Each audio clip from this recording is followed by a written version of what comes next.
Hello, everybody. Happy Tuesday. Hope everyone is having a wonderful day so far.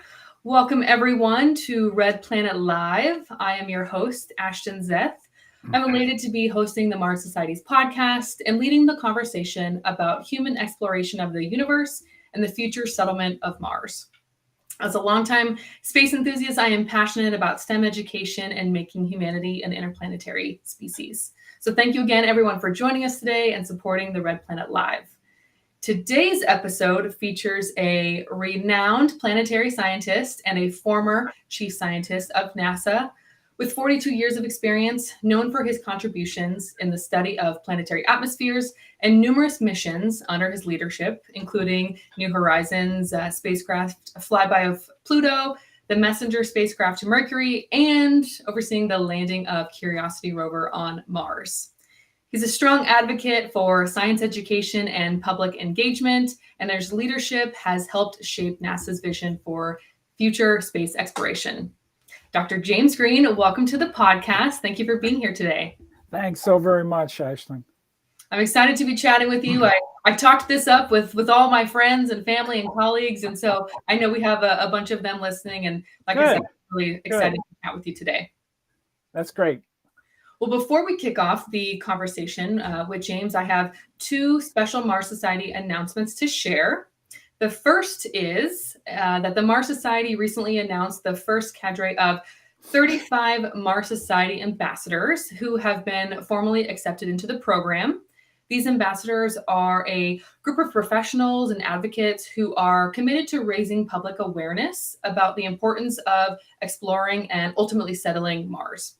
The program is led by James Melton, a former journalist, college instructor, and professional pilot who now delivers keynote speeches and lectures worldwide on leadership, relationships, and the future.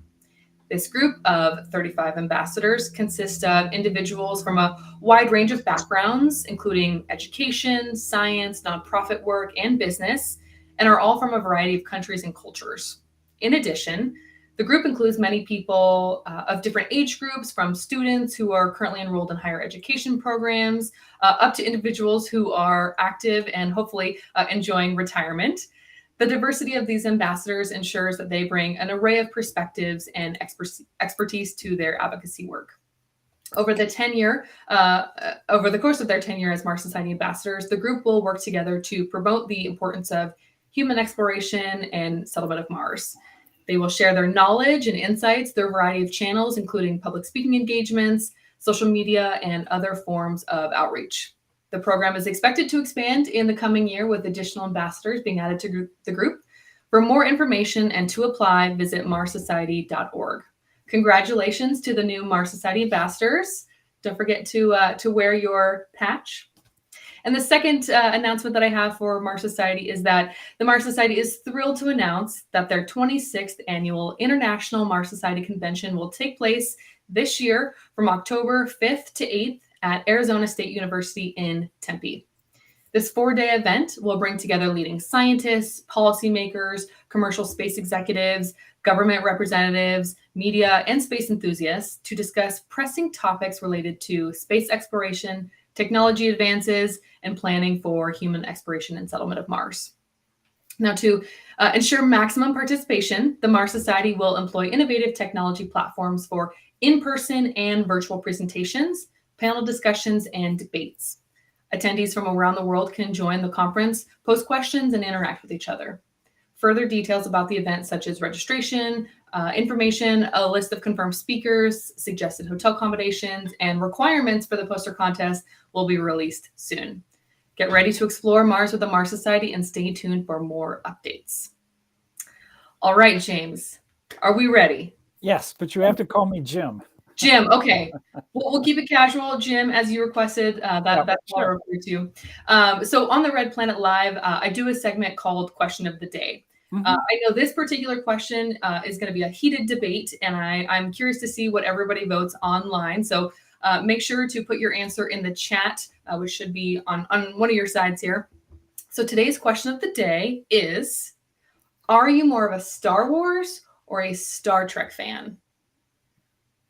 What do we think here? I know it's a heated debate every time it comes up. What do you think? Oh, should I answer it? What is your preference? Are you more a Star Wars or Star Trek person? All right. Well, I saw the original Star Trek from the first episode, and it was really a change in a major way. In the 60s, it was cowboy shows, half gun will travel, riflemen, everything you can imagine, and then all of a sudden you're taken into space. You visit planets. You look for M-class planets so you can breathe on the surface. And so it was really to me the seminal change in the normal culture going on. And so I think that's what I would say would be my favorite because of that. It's also a time when we were moving towards that went on from 66 to 69. It was also a time when we were moving towards putting humans on the moon. So it really I think sparked a lot of what's going on. Now, not taking much away from Star Wars, that just kept the momentum going, but for a different group, a different age group. Yeah. For sure. I agree with you completely. I do recognize that the significant impact that Star Wars made on film and pop culture and sci-fi. But personally, I do prefer Star Trek, specifically Next Generation. If you haven't had a chance to watch it, the new Picard series on Paramount is really good. Okay. So subtle plug there for the new series. I would also say Star Trek over Star Wars. Well, Janeway was pretty neat too, and Seven of Nine. I mean, I had an opportunity to meet Seven of Nine. Jerry Ryan came to Goddard Space Flight Center during an outreach activity in the 90s, and I was head of the National Space Science Data Center, and she was taking a variety of tours, and I was on the tour. She came over to the organization. We had an opportunity to talk about some of the satellites that we're doing. And that was really delightful. She was really into, and I'm sure she still is, outreach, particularly for young women and girls. They're just a wonderful role model of getting involved. That I had an opportunity to meet her, but I also met Uhura. She had an opportunity to come to the Grail launch. Now, Grail is a lunar mission. It's 2 spacecraft that actually monitor the distance between the 2 of them, that orbited the moon, and they would move between the 2, attracted by gravity underneath them. And after 90 days, you get a complete view of what's inside the moon based on gravitational interactions of these 2 spacecraft. And she went to that. She gave 5 interviews. She was absolutely fantastic. She signed pictures for free. If you go to a Star Trek convention, you probably pay $20 per picture to get her to sign something. But here she did it for free, and the line went out the building and around. I mean, and she was there for 2 hours signing pictures. I mean, just wonderful people like that. Another enormously important role model. I mean, really important. She was quite seminal, as you probably know, for not only representing women, of course, but Black young women involved in top shows in that time period was a rarity. So, and she was just delightful. Just really wonderful person to interact with.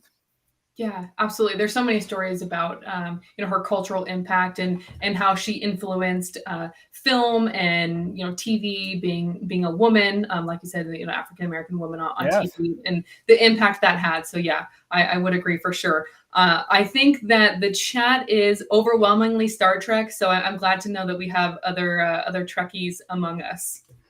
Well, they're both wonderful. I enjoy science fiction. You have to be able to dream and think about the future if you're ever going to have a future.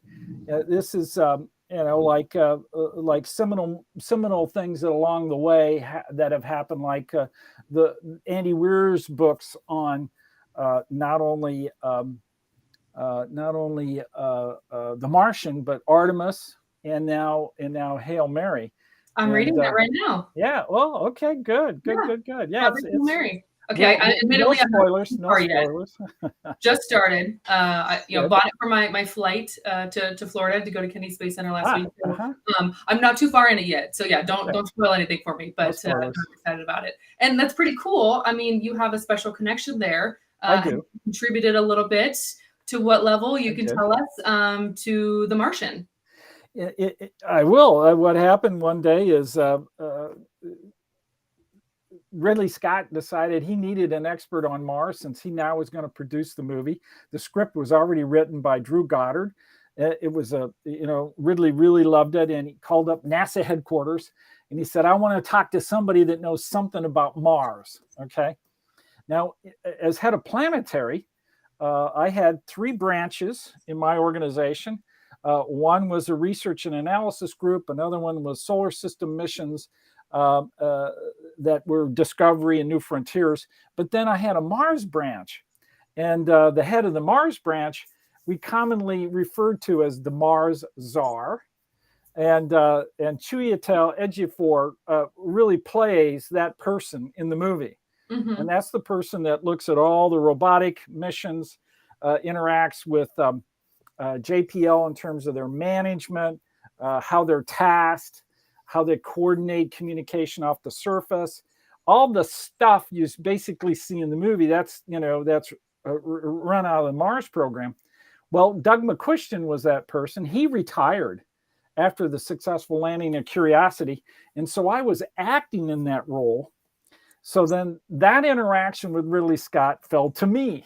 Okay. Kind of landed in your lap. Just landed in my lap. So I had a chance to talk to Ridley and his team for almost an hour. And they wanted to talk about a whole variety of issues from what is Mars really like? What is ion engines, spacesuits, all kinds of stuff. And I had a blast talking to him, but I said, okay, what we need to do is we need to get you to these places. We need to organize a trip to Johnson Space Center so you can see what Mars habitats we're thinking about, Mars vehicles we're thinking about. You need to get to JPL so you can see how we manage the robotic spacecraft. Mm-hmm. And and so let me organize that and get back to you. So that was the end of the conversation. But before it was over, they'd already sent me the script. So this was like on a Wednesday. Mm-hmm. So I hadn't read the book. They asked me if I had read the book, and I hadn't read the book at the time.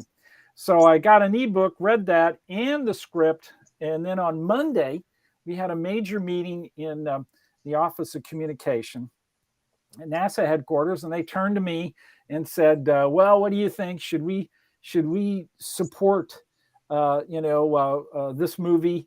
Should NASA provide some sort of capabilities and consulting with Ridley? And I said, absolutely, we need to do whatever Ridley wants, because he wants to make it as realistic as possible. The look, the feel, what is really going to hold the attention of the audience. That in addition to the script and the book. So they said, go for it. You're going to lead it. And as if I didn't have enough to do. So I also led that, and how we did it was I gave them the tours, and that was great. Then we had questions that were coming in every week. And so I'd go through the questions, and there'd be some I'd answer, and then some I'd farm out to other people to answer. And then we just kept doing that for several months. And then all of a sudden, silence. Now they're really going out doing it. And then I had an opportunity to go to the premiere, which was at the Toronto Film Festival. So it was great fun. And I think Ridley did a fabulous job. making it as realistic as possible with our help. Yeah. Jim, I have to admit, this is kind of a full circle moment for myself. Often when I watch space movies, not that I'm an expert, but I'm always picking apart like, oh, that's not real. That wouldn't actually happen. So I appreciate that, they connected with you and you provided the insights to, keep the scientific integrity of the movie. People want to believe that this is real. Sure. And if, they can immediately identify some holes in that plot and this is not realistic, you might lose some of those believers, but if they feel inspired, hey, this could actually happen, you've got fans for life. So I appreciate that you wanted to keep it as real as possible by providing those insights. Well, I'm a little different, although I really wanted this movie to be what Ridley wanted, which was realistic. Right. And I think we did a fabulous job of that. He really led that, and we supported him. But, when I go to any science fiction movie, I'd leave my science at the door, grab some popcorn and go in and just just enjoy it and let it be what it is. And I'm really not too critical about science fiction movies as they come up. But The Martian is certainly one of my favorites. That has to be right up there. Yeah, I would agree with you there. Are there other space movies? I mean, you said Martian is right up there. What are some of your 2001? I mean, in '68, here's Star Trek. We were just talking about that, and now we're going to the moon. And now 2001 hits the screen. And even though as I walked out of the movie, I thought, what the heck did I just see? What did it all mean? And I had to figure it out for myself, as Arthur C. Clarke wanted us to. But the bottom line is that was a fabulous era. Just that decade, the latter part of the 60s into the 70s, was fantastic. I was in high school, I graduated in '69, and then went to the University of Iowa, and I ended up working in an observatory. I had a 12-inch Alvin Clark refractor at my beck and call. This was the year that Mars had a close approach to the Earth. Mars's orbit is elliptical, and we sight up to the area sometimes when we're real close to it, like 32 million miles away. And so I took a whole series of images. I built an instrument that had a camera body connected to the telescope, did all sorts of astrophotography, developed it myself, submitted it, got some things in Sky and Telescope, even published in Sky and Telescope. So when I went to the University of Iowa, I knew exactly what I wanted to do, and that is get involved in space. And that was just the perfect place. Van Allen was there. James Van Allen, our first, truly creative and wonderful space scientist that discovered the Van Allen radiation belt. And I stayed there, got my undergraduate, master's, and PhD there. It was fantastic. So after that, walk us through what you did after that. You got your PhD. Yeah. How did you end up at NASA? Well, my PhD, my master's and PhD thesis advisor, Don Gurnett, which was one of Van Allen's early students, his philosophy was I could go anywhere I wanted to and give a talk about the research I was doing. And so I was giving like 3 talks a year at AGU and at special conferences. And I did that in my master's and my PhD. So that was 6 years, 3 years master's, 3 years PhD. So when I got my degree, I actually was pretty well known. I had already published several papers, one of which, one of the first ones I did is highly cited because it's an early set of observations on a very important phenomena about the Earth. It's called auroral kilometric radiation. It's the radio waves that are generated just above aurora. And from Jupiter, they're called the decametric emissions, but here at Earth, they're kilometric emissions. And so we observe that from space, can't see it from the ground. And so I had 5 job offers, and I picked becoming a civil servant at Marshall Space Flight Center. And so in 1980, I showed up and got busy analyzing data from Dynamics Explorer, in addition to the Voyagers. I was still working with Don Gurnett on and several others, Doug Manetti and others, on analyzing Voyager data, Voyager 1 and 2. Mm-hmm. And then, 42 years with NASA and, like I said, oversaw quite a few missions. I have a ton of questions about, the various projects and missions that you helped with at NASA, but I want to make sure that I call this out as well. For those that are tuning in and listening, if you have any questions, please put them in the chat. I will be sure to sprinkle those through the questions that I have prepared for Jim, but I want to be able to ask your questions as well. So thinking of NASA and its missions, I was really curious to hear your perspective on Artemis. Obviously, NASA, Artemis recently had its successful launch, sending the rocket to the moon and returning. And NASA just announced the next 4 astronauts that will be returning to the moon, including first woman and person of color. So for those that are listening, tell us why it's important to return to the moon. What are the scientific benefits? What will astronauts do when they get there? This is really an exciting era, because in the last 10 years, we've really discovered things about the moon that we didn't realize for decades. The Apollo missions brought back some spectacular set of samples, but those are largely in mid-latitudes to low latitudes and nothing from the poles. What we're finding now is that what's in the poles, particularly in these permanently shadowed areas where the sun doesn't shine, is some really spectacular volatiles.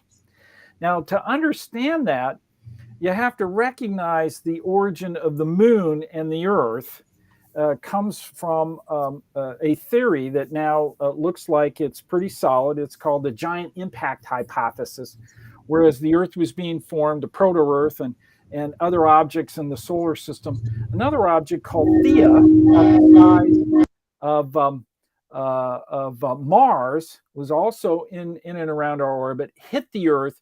And so when the two of them settled down after this massive collision, you end up with the Earth and the moon. And the moon is about 4 Earth radii away.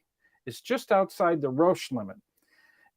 And so inside the Roche limit, where there's still debris, all that falls on the planet, just like the rings of Saturn are falling on the Saturn planet.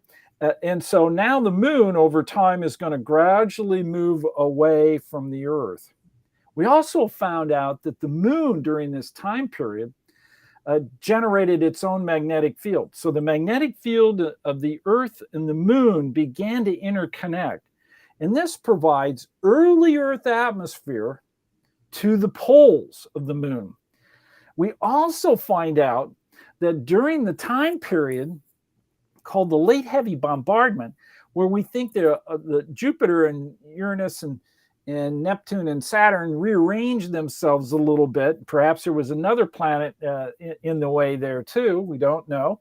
That caused a major influx of asteroids and perhaps other objects, perhaps comets and things, maybe even Kuiper Belt objects. Certainly Kuiper Belt objects moved into the asteroid belt. We think Ceres is a Kuiper Belt object, for instance. Those volatiles hammered the moon, blowing away huge pieces of the crust, allowing the lower crust upper mantle material to flow in and create the dark areas that we call mare, but it also creates the outgassing that comes with volcanoes. And that means the moon had an atmosphere. Yeah. So this atmosphere comes when the moon had a magnetosphere.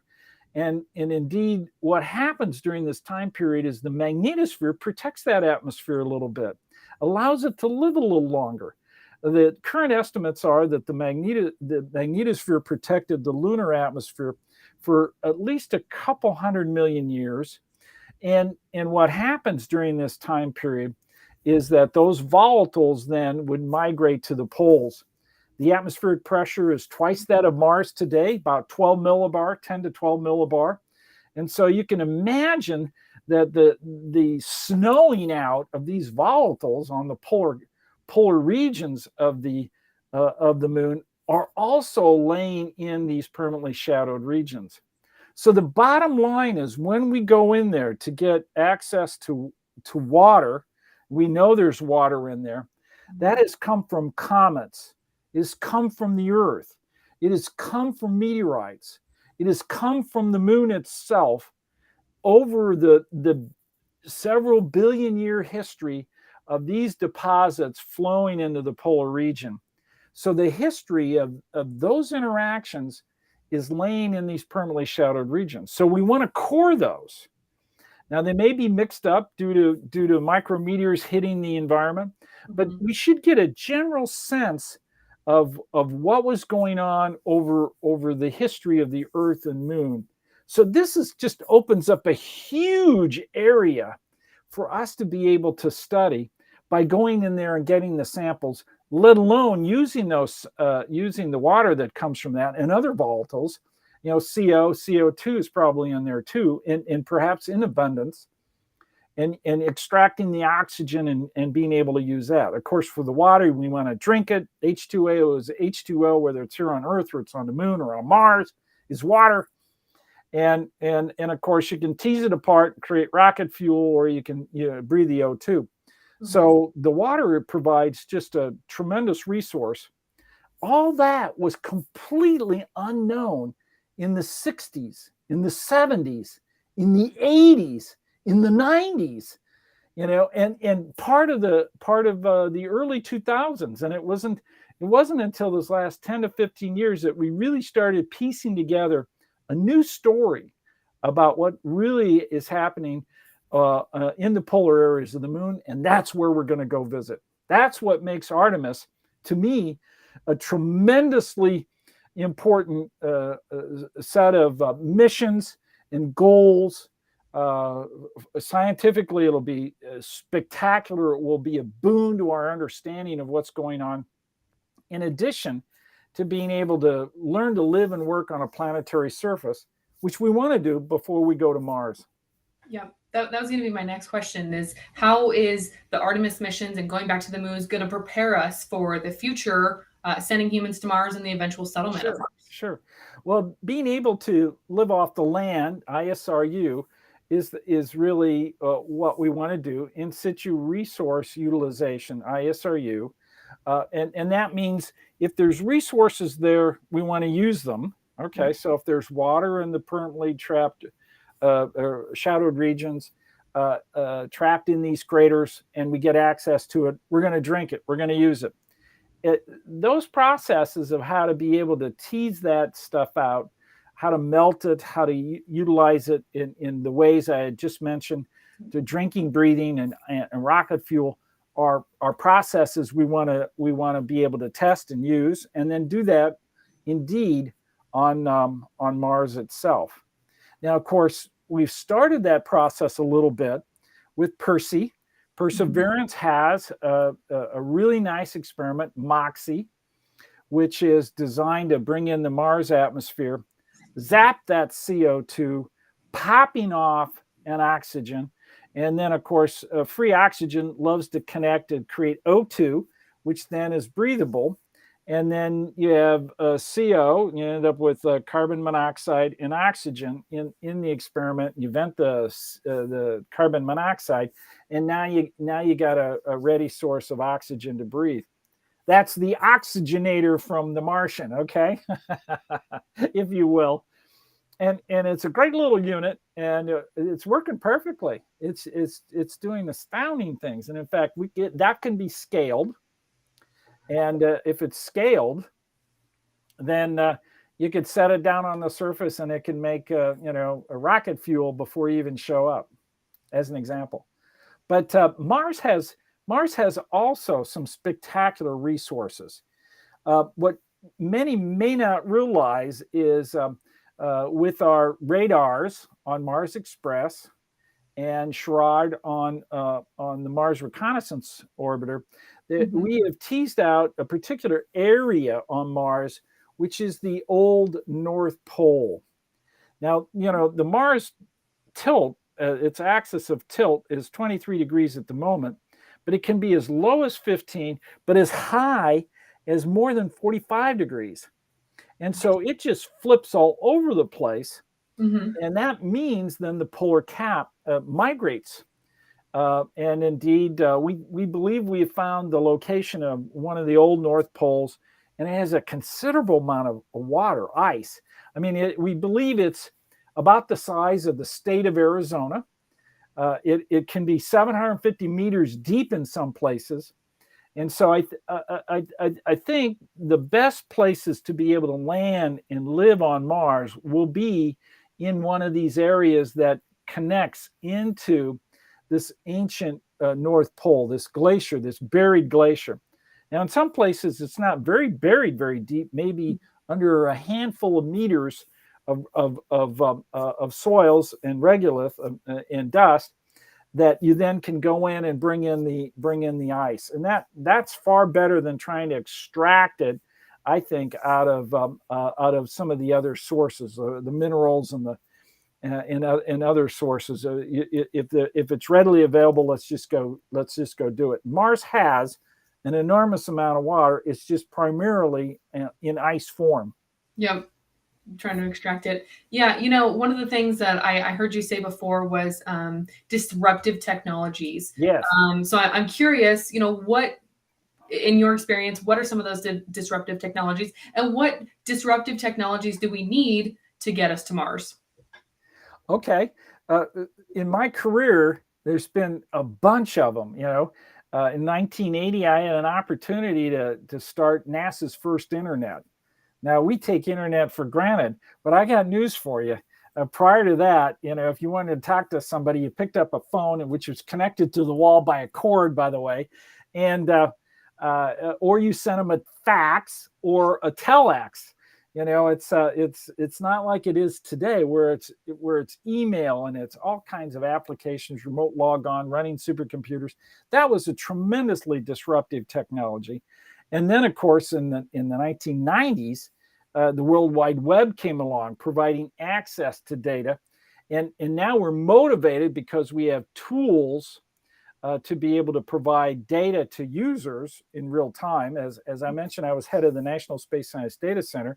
Mm-hmm. And one of the reasons why I got the job is I had already supported and built a good chunk of NASA's first internet, and now I had the opportunity to put the National Space Science Data Center online.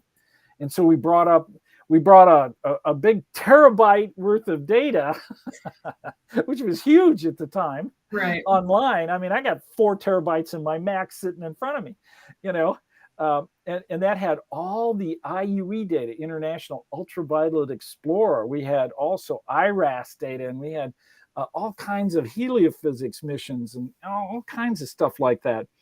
And that data, you just log on and go get it. And that was tremendously important because the World Wide Web provided that interface that allowed you to get access to the data that you're putting online. Mm-hmm. Well, currently, and a couple beautiful disruptive technologies are right staring us right in the face, and we're using them like crazy, and we're going to do more of it. And that is, of course, the metaverse and AI. Artificial intelligence, in my opinion, is something we need to embrace. We need to use it. We need to understand where it's good and where it isn't good in terms of relying on the information we receive. Information literacy is so important. Yeah. We have to teach that. We have to teach analytical thinking more. And these kind of technologies are really critical for us to be able to, I think, bring in and use. So I think we'll see many more applications for those two in particular over the next couple of years. Yeah, for sure. No, I agree with you there. And I was just watching an interview with Elon Musk talking about AI and the potential of it, but also some potential necessary regulations. So sure. That's an interesting topic as well. But I want to make sure. Oh, go ahead. Yeah, I was just going to say NASA has a working group, and this working group's been going at least a year now on the ethical uses of AI. Okay. Okay. So they're working really hard to discuss how AI is going to be used in the agency, perhaps some of the ground rules. I mean, Hmm. Chat GPT, as an example of Yeah. here's a model on how information is brought in, analyzed, and then spit back out. Publishing what that model is, getting Hmm. people to comment on it, understanding the results that you get out. I've used Chat GPT a bunch in a variety of ways. For instance, there's been a number of really important papers that have come out by Chinese scientists in in Chinese journals. Well, I'm Hmm. not good in Chinese. My languages are Fortran and C++. And if it's anything other than that, it's not going to happen. Okay. And so I just take the paper, which you can, it's free. You PDF it, and then you feed it in Chat GPT, and it translates it for you. Hmm. I mean, this is fantastic in the sense that you get a sense for what the scientists are saying, and some of the translation might be off, but you really get a good idea what's happening. And that's just one of a gazillion ideas that people are coming up with really fabulous uses of AI. But I can also ask it a variety of questions for which there's quite a bit of scientific literature that have been accomplished, and it will come back with the wrong answer. Hmm. And then when you ask it, well, what references did you use to create that answer? Okay. It will come back and make up some references. I mean, it gives you DOIs that don't even exist. So you really have to know what's happening in the state of the art right now to be able to use this kind of technology. But it's going to be really important. Yeah, absolutely. No, I agree with you there. Speaking of the Chinese papers and the publications around their science, I did have a question specifically about China, who Uh-huh. has clearly become a major spacefaring nation, Mhm. having sent rovers to the moon and Mars, and is looking to send future satellites and rovers. A lot of people feel that there is a new space race now. What are your thoughts on that? And do you feel like the U.S. and China could eventually cooperate on exploring space? Well, the US and Russia, okay, was the Yes. Soviet Union, Mhm. cooperated even in the 70s, Trying to where the mhm. Soyuz and Apollo connected. And, there, space has been viewed, certainly being laid out in the Outer Space Treaty, with the foundation of space not being a hostile place, but being a place of cooperation internationally. And Space Station is a fabulous example of that. We want to embrace that. Now, China and Russia have the opportunity to get involved with some of the NASA activity through Mhm. the Artemis Accords. Yeah. They indeed could connect to NASA and say, we'd like to sign the Artemis Accords, and NASA would be delighted to let that happen. And right now, there's on the order of at least 25 countries that have signed the Artemis Accords. And we were just talking about going to the moon. The Mhm. differences, of course, are many. ISRU was one that we talked about, but how we're going back to the moon is the other. With the Apollo, it was a U.S. only activity, Right. and now when we go back, we really want to go back in an international way, where we have uh, uh, you know, uh, we have a Canadian astronaut in Yeah. the upcoming mission, Mhm. and so the Artemis 3 is more than likely going to have also international astronauts involved in that too.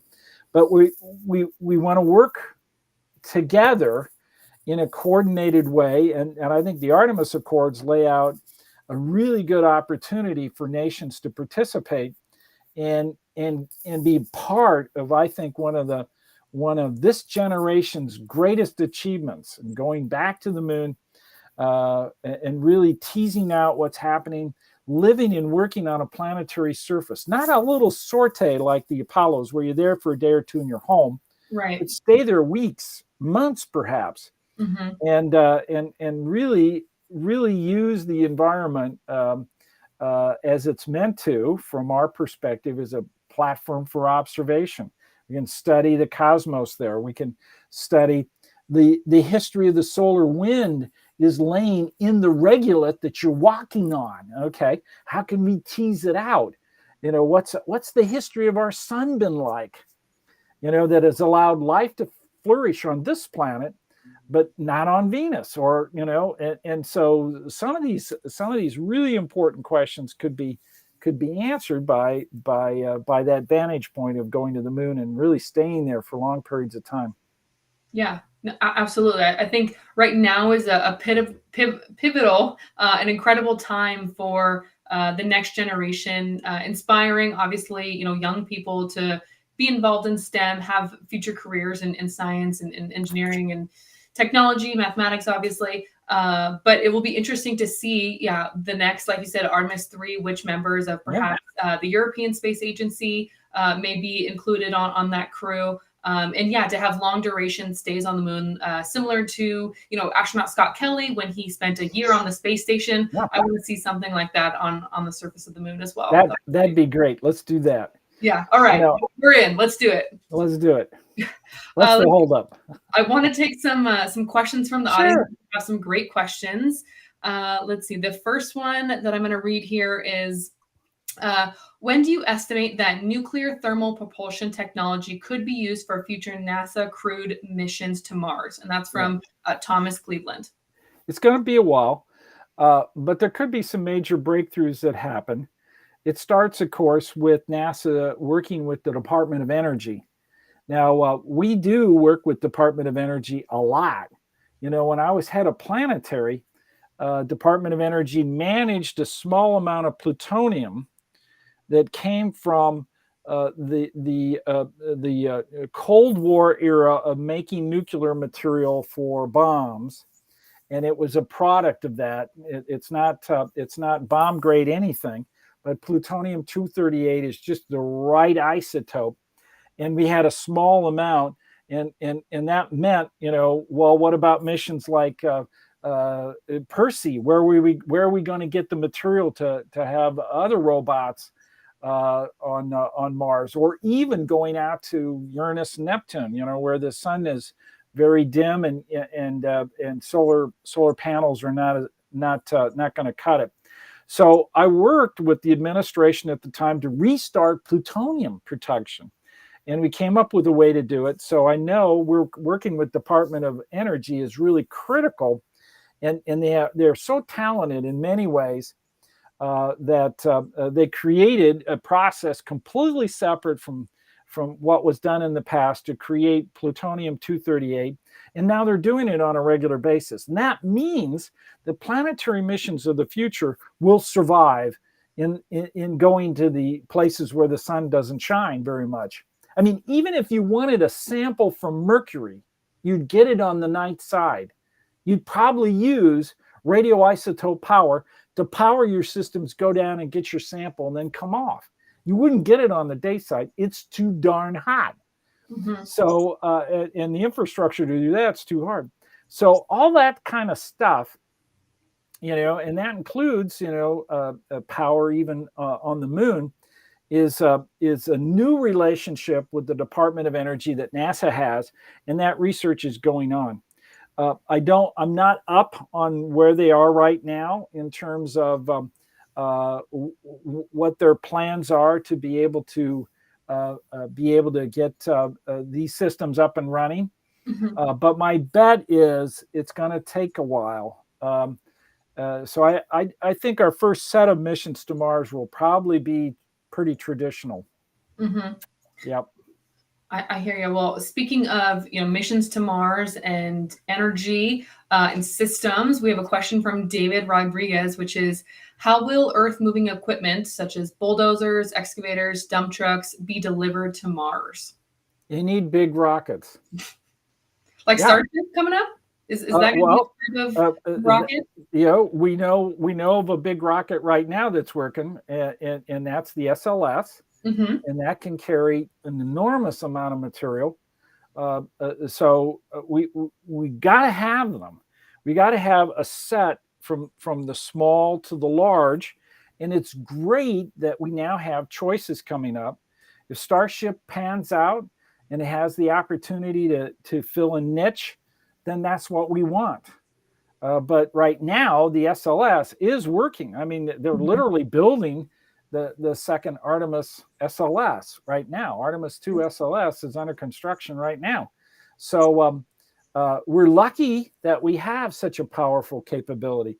And it's more powerful than the Saturn V. And it fits in a new class. The Starship is welcome. They'll each have jobs that they'll be able to do and do well. Yeah, are you excited about? Are you going to be tuning in for the Starship launch scheduled originally for yesterday, but being pushed to Thursday? You going to be tuning in? Well, if the time ends up being convenient, yeah. Sure. Yeah. If not, it will happen, and I'll read about it.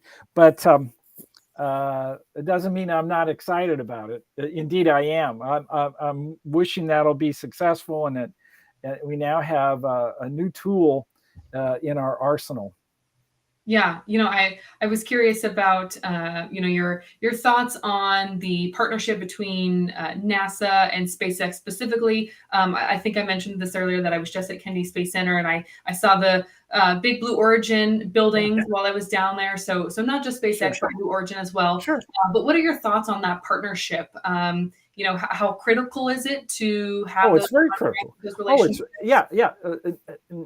I was at NASA headquarters when the plans were emerging that we really needed to spark a lot more of the commercial activity. We were getting into the era where we were learning a lot about how to work in low Earth orbit. We wanted to go to the moon and then on to Mars. NASA needs to turn over that area into more commercial activities, and it can't just happen overnight. You got to make investments. So NASA indeed was putting money into these, like crazy, and indeed they're just tremendously successful, and that's really great news because we do like competition. I see one of the comments about the SLS being expensive. Yeah, it's expensive. Does that mean everyone will be expensive? Well, it depends on how often it's used. If you have an infrastructure and you then have several groups working, then that lowers the price. Is the SLS unique? Yes, it is the only one right now working that can really put out heavy lift vehicles, and go places. Do we want what are some of the places we want to go? Well, the heliophysicists want to go to the nearest star. Okay, so does the astrophysicist. How are we going to do that? Well, you need something that's really huge to kick it off with a gravity assist at the sun and end up going, 50, 60 kilometers per second, at enormous speeds. And that's the only way you're going to be able to make it far. So all that, you just have to, figure out, is it worth it? Do we really want to do it? And gee, that sounds so expensive. For crying out loud, we just did a James Webb Space Telescope at $10 billion. And look at the fantastic things it's doing. And, I want astrophysics to have even better tools. Well, how are we going to do that? We need bigger rockets, and so I think both Starship and the SLS have futures, and let's embrace them and give them the things that they do best, because that is revolution scientifically that we want to bring in and live.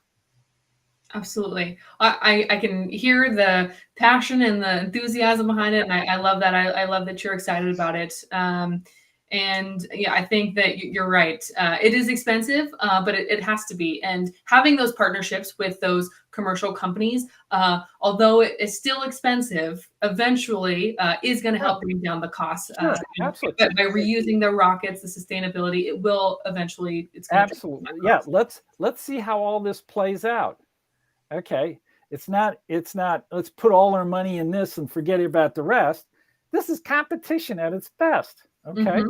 and let's see, let's give it the chance that it deserves. So there's room to grow in that area, even though the SLS is up and running. Let's see what Starship can do. I want it to be successful. Absolutely. Well, I agree with you there. Let's see. I've got two other questions that I want to make sure we get asked that came from the listeners. One is, finding local water must be a high priority. Do you have an opinion regarding water recovery from mineral deposits like sulfates? And this is from Kevin. Yeah, I do. I think it's far easier to get it out of the ice. And as I mentioned, on Mars, there's a huge North Polar Cap that's been buried, an ancient polar cap that we can get to. And it's right now sitting at mid-latitudes. So one thing I did in 2015 is we had a workshop. I helped organize a workshop on bringing scientists and engineers on the human spaceflight side together to pick a site on Mars to go to. Okay. And so that workshop was held at LPI, fabulous workshop. And out of that, the teams came in and were presenting why their site was the best one to be at. And indeed, we had like 50 sites or so that we talked about. And then what we did is we realized we needed more information. So that enabled us to task the Mars Reconnaissance Orbiter to get data for each of these sites, additional data. Now, the high-resolution imaging from the Mars Reconnaissance Orbiter, can't do the whole surface. It's only done 4 or 5% of the surface, and it's been orbiting Mars since 2006. Well, Mars is a big place, and and if you want to get a meter resolution on the ground, it's going to take a long time. And so this is why we did this workshop, is to really figure out where these sites are. Now, NASA's approach to Mars is, of course, creating an exploration zone. Once we decide on that location, we'll go to that location for decades, over and over and over again. It won't be like the Martian, where we'll go to Ares 1, Ares 2, Ares 3, etc. Mm-hmm. We'll have the Mars exploration zone, and it'll be a 200-kilometer area. We'll land in one spot, we'll live in another spot, we'll do ISRU, but it'll be also scientifically rich. Mm-hmm. And so that site has to be found, and that has to be determined. But we've got, nearly 50 sites to consider right now. So the next workshop hopefully will be in another year or so, when all that data is in, and then we can whittle it down to maybe the top 10. All right. And then study those in more detail. So we'll see how that evolves. Yeah. Well, speaking of sending humans to Mars and picking those locations, I have another question from David. The question is, should we just wait until NTP is developed before sending humans to Mars? Nah. No. Nah. No. So Curiosity has a dosimeter on it. And Curiosity, went all the way to Mars, landed, roved on Mars. We've analyzed that data. We know the environment is a tough environment, and indeed produces risks. And in fact, the analysis seems to indicate that instead of a 3% chance of cancer, you might get a 5% chance of cancer on a similar trajectory during a similar time for astronauts. So I can guarantee, if I walked in the JSC in their Monday morning briefing room where all the astronauts are there, and I can say, the risk for cancer on a route like this during this type of solar conditions, it goes from 3 to 5%. How many want to go? Every hand in the room would still go up. I mean, that's one thing. The other thing is enormous medical advantages are being created. I would recommend that your listeners read a book. It's called The Next 500 Years. It's by Chris Mason, and he talks about the evolution of medicine as it relates to space medicine, and all the techniques that are coming about that can be employed, for gene repair and and gene expression and repair of the DNA and all the stuff that are known hazards for radiation in space. Fabulous book. It's absolutely fabulous book. All right, it's going on my to read list. Yeah, you should read it. Chris Mason was brought on by NASA to study the twins data. So the first chapter or two of the book is all about the top things that were found in the twin study. And so that turns out to be a fabulous set of information that then is the springboard for the rest of the book. And Chris does a fabulous job talking about the investments that are being made and the advances that are being made. And the humans that will go to Mars will be genetically engineered to be able to make the trip, live and work on that planetary surface for a couple-year trip. And that's what we're moving towards. And we can do it. Read the book. All right. Well, I'll report back after do so. Actually, you should have Chris Mason on. Okay. And having talk about the book. If you want, I've got his email. I'll give it to you. All right, there we go, Michael. I know you're listening, so that's going to be on our next up list. Yeah, right. Well, I know we're coming up on time, and I wanted to make sure that I asked you. After 42 years at NASA, now you're retired, and you've got a few other projects you're working on. What's next for you? Can you talk a little bit about sure. your other projects? Are you going to write a book? Oh yeah, that will also be on my to-read list. Yes, I actually plan on writing a book about my NASA experience.